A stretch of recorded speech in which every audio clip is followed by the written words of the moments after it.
Well, there's always tough competition for Hypocrite of the Week. But this week, there's been a hands-down winner.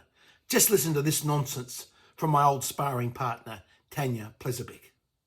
Over the Christmas break, you saw Peter Dutton doing what he does best, stirring up division in the Australian community.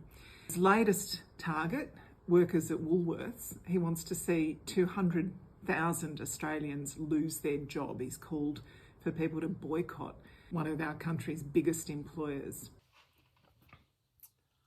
Stirring up division in Australia, Tanya? What about the Labor government that spent $450 million, the Labor government that you are a part of, a senior member, that wasted $450 million on that divisive referendum that divided Australia?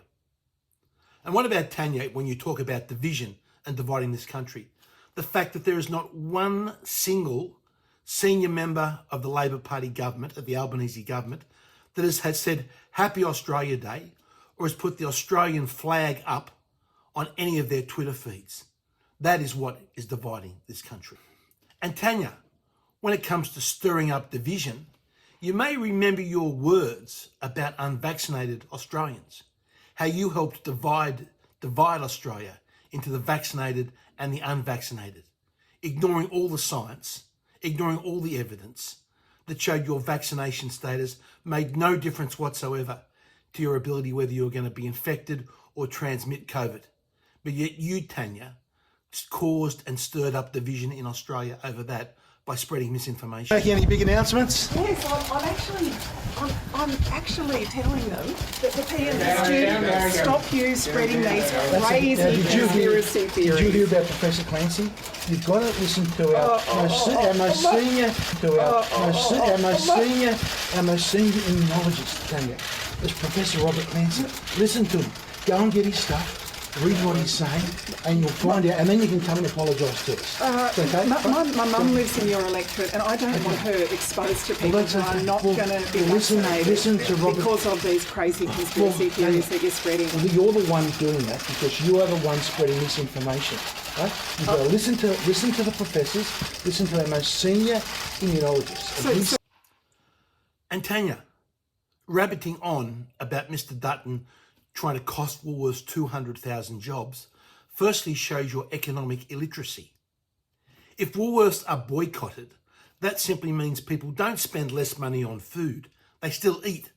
Their expenditure goes elsewhere.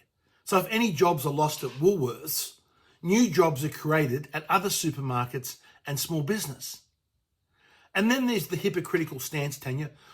When were you ever speaking out about all those Woolworths employees that lost their job, that were sacked from Woolworths because they didn't follow Woolworths' orders to undergo an experimental medical intervention?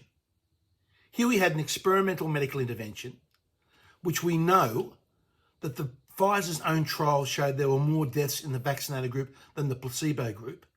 And yet those that didn't want to join in this giant experiment were sacked by Woolworths, illegally, in breach of their human rights. And yet you, Tanya, stood there and said absolutely nothing. Not only did you say nothing, Tanya, you and your Labor Party mates actually voted against a bill that I brought to Parliament that would have protected Woolworths jobs and prevented those Woolworths employees from being sacked for simply exercising what should be a basic human right, and that is not wanting to volunteer for an experimental medical intervention. You and Tanya said, you, Tanya, and the Labor Party voted against that. And now you are crying about supposedly Woolworths jobs being lost. Hypocrite of the Week, absolutely. So Tanya, this week, you are easily the winner of the Hypocrite of the Week award.